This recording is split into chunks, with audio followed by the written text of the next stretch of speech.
Welcome back, everybody. Great to have you here today on the Integrative Health Coach Success Podcast. Excited to talk all things career growth. One of my favorite topics to go over. Many of you know I work with a very small amount of mentorship-based clients. I work with them on creating a career that they love, that they want to foster, that they want to grow. Sometimes it's growing a large company. So it could be something like an Equal Life, right? Where they're creating a bigger company, or a media teaching-based company like I have with StephenCabral.com. But sometimes it's a solo practitioner, a solopreneur, which is basically just saying a one-person team. And both are equally amazing. And I want to share with you just a couple caveats today of what you can do as a solopreneur of not having to build a big company or even a big team, because not everybody wants that. And I honestly don't believe that everybody should want that or grow that. So here's the thing. When you grow a team in a larger company, you can do a few different things. You can oftentimes have a larger reach, but not always, because what you can do is you can just post on social media and you can grow a following from there. But when you have a team, it will enable you to be able to see more clients as a health coach or a personal trainer or a chiropractor or a physical therapist or an acupuncturist, massage therapist, etc., right? Because once you get filled up with clients, you can then share new clients that come in through referral or advertising or marketing to your team. So, for example, let's go back in the day. Even back in the day when I first started, I was a nutritionist and I was a personal trainer. And I just worked with my clients, okay? And it was great. And I got full, and then I couldn't take on more clients unless a client was to leave. And that, life was good. And I was a solopreneur back then. And there's nothing wrong with that. Now, I'm going to share with you one of the drawbacks that people often cite, which is a decrease in earning potential, right? So like, let's say you're a personal trainer and let's say you're doing 30 appointments a week, which is pretty normal, right? And let's say you're charging, let's say you're charging $100 an hour. So you're at a higher end, okay? So $100 an hour times 30 is $3,000. And that's $12,000 then a month. Let's just do easy multiple, right? So it's $144,000 for the year. It's pretty fantastic, right? So it's $144,000 per year as a solopreneur, high-level personal trainer. Again, like really great living. But some people say, well, you can't make $250,000 a year. Okay, I'm going to share with you by the end of the show how you can, and that's why don't let the earning part of it be the thing that holds you back, right? You want to develop a career that you love, not that you think that you should have. All right, but let's say that there's the personal trainer. Let's stick with personal trainer for right now, because we could talk health coach, the same exact thing, right? So a health coach, let's say that they're doing 30 appointments per month as well, and they're getting paid $100. It's the same exact thing. So you can kind of put in whatever you want. All right. So let's say now for the personal trainer or health coach that they're full, they're doing 30 hours a week. They're getting paid on average $100, right, for that. So they want to hire a team. And they end up hiring now 2 more people. And those full-time people are also charging, let's say they typically don't charge as much as you charge. Let's just say it's $80 per hour. Okay. And so you're going to pay them, let's say 50% of that. All right. So now you're charging 80 and they're doing 30, and we multiply that by 2. And then we multiply that by, let's see, $80 an hour times 30 is $2,400 per week. When you multiply that by 2 people, and that's $4,800. We multiply that by, let's see, 12 for the year, and we're at about $60,000 or so per the year.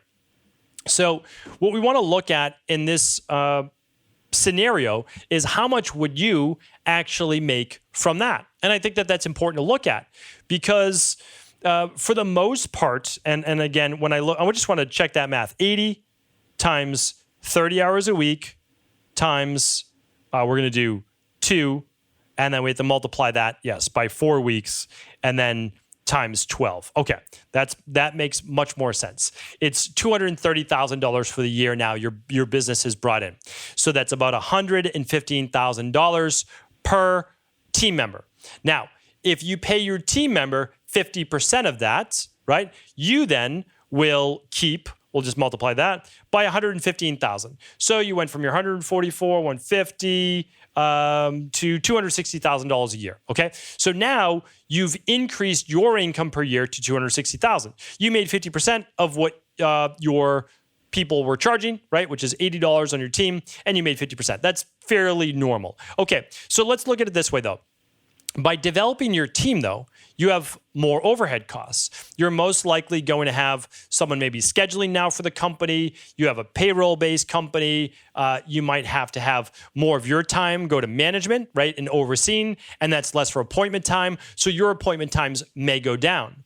So even though you're bringing in an extra $115,000 for you, assume that you're going to have about $1,000 to $2,000 of costs off the top on a typical monthly basis. So you're going to have to pay that out of your own pocket. Now, this is assuming that everything's virtual, that it doesn't include you have to having more office space, et cetera. So again, when we look at that 260, well, let's take it down to about 240, right? So 240,000 is what you may make. And I think I'm being fairly generous there. But it's not just about, yes, you have more earning power because you could have more teammates and more people. What you really want to think about is that you have more time allocated to now thinking about a team, overseeing your people, hiring. If they leave, obviously having to be a replacement, keeping up with payroll. And again, you can hire an HR person, even if it's a temporary part-time, it just costs you more money.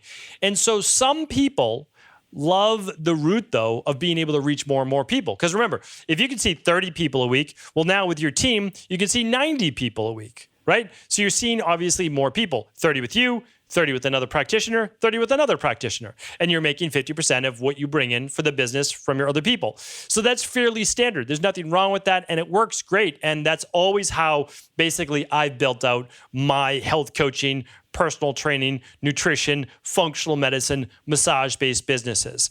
I always paid closer to the 2/3 to the employee when it was personal training, nutrition, functional medicine, et cetera. But that was in person. It was a little bit different than virtual. They were often getting their own referrals as well, and I was handling all the back end. Now, again, your employees may never understand the vast, like the amount of cost that goes into that too. They think you're making all of that as profit. They don't understand the cost that you have to pay as a business, upkeep, etc. I wouldn't even go to equipment costs, rent, overhead. They don't get that, but that's okay. You as a business owner have to look at it a little bit differently. I want to share with you, though, a different route to look at this. Let's say that doesn't sound quite appetizing to you, at least in this stage in your career. What I've helped people do is look at things just very differently, is to say, let's say that you never want the team, you never want the overhead, but you do want to be able to increase your income. You like the idea of going to be able to make like 50,000 where you're at now to 100,000 and 100,000 to 200,000 and maybe even 250,000. Like, again, that's up to you. That's where you're looking to grow. And the biggest thing I can say is this, is that you have to provide a great level of service, right? That's always a thing. And you have to get clients results. That's first and foremost. But let's now look at it a little bit differently. And it's not that we're looking at it radically differently. It's that over time, you begin to build up more what? Notoriety. So the longer you're in practice, the more people that you've worked with. The more people, I'm assuming that you've gotten great results. Okay, so the more people that the longer you've been in business, the more notoriety you get, the more referrals you get, the more great results you get, and the more maybe social following you get, the more applicants you get to your business, right? Referrals, word of mouth, people seeing you on social media, etc. Okay, you get more applicants. If you're already pretty busy, what can you do? Well, you can increase your rates, right? You can increase them. So over time, let's say you go up by 50% per year, let's say. So like, I can just give you an example. In personal training, personal trainers will go from like $79 an hour or 45 minutes, whatever you want to do for your session, to then $99, and then to $129, and then to $150, and then to $180, and then they might go to $200. Okay, well, let's say that's over 4 years, right? So they've gone from essentially 80 to, let's say, 200. Okay, over that time, they went up what? Not quite 300%, but close to it. So that's how you can look at your increases. It could go 50% a year, $100 per session to $150 to $200. Then you might go to $290. That's another basically 50% jump. And that's, as you begin to grow your clientele, you can absolutely do that without a doubt. So now let's go to back to that original example. You're charging $100 an hour. It's not, I mean, that's like on the low end for health coaching. It really is. Definitely on the low end for chiropractic, on the low end even for massage, like for a lot of great things, like that's on the low end now. It's on the low end for personal training now. Back in my day, when I was personal training, many years ago, that would be on the high end. Things have changed. Like that's just for a specific, highly skilled individual, that's on the low end. But let's say you were charging 100 because that's what you felt comfortable in the beginning. I just want you to know, like, light at the end of the tunnel there, 3 years from now, you could absolutely be charging 200. So now I give you the same example. You were making 144,000. Well, 3 years later, you can absolutely be doing the same number of hours as a solopreneur, just you and your practice, and making 250,000, making 300,000. How is that possible? Let's do the same exact math, right? So $100 an hour times 30 appointments a week is what? It's $3,000 a week. 3,000 times 4 is 12,000. 12,000 times 12 months, giving you 4 weeks off a year, is 144,000. Okay, well, if we go to $150 an hour, that next year for what you charge, we'd multiply by 30, we multiply by 4, we multiply by 12, and now we're at 216,000. Okay. And I think you obviously can do a doubling of from 100 to 200. You're at what? 290,000, almost $300,000 3 years from when you start. And you might say, well, I don't plan on doing 30 hours appointments a week. I totally get it. I understand. You may simply charge more. Like that's another way that you can always do it. And you become more of a higher end concierge-based practice. You give a very high level of service, but more than anything, people are coming to you not for your hourly rate, but for the results, right? So when you start to get to a certain level, you charge based on the results that you can deliver to an individual for your level of knowledge, not your time. They're paying for your knowledge, for your intellect, for your ability to deliver. And so what I would say is this, like most full-time coaches are going to settle in around 25 hours per week. Like of actually talking with people, it's about 5 hours per day. And then they have 3 hours or so per day as full-time, right? Of prep work, social media, returning emails, those types of things. And that's an 8-hour day. That's very normal. That's really standard. And so by that time, you can actually, as you have more and more clients, decrease your actual time on the phone or video with someone as you're increasing your prices and still make the same amount of money. So when I look at the different paths one could take, it's you outside of the company, building a company. You can do that. There's no doubt about it. There's you building a team around you and you're still providing the service as well. Or there's the solopreneur. And they're all excellent. But I'm telling you right now, one of the easiest things I've done for many of my practitioners that don't do as many hours themselves anymore. They're basically out of it and they have their team do it, but they're looking to increase revenue.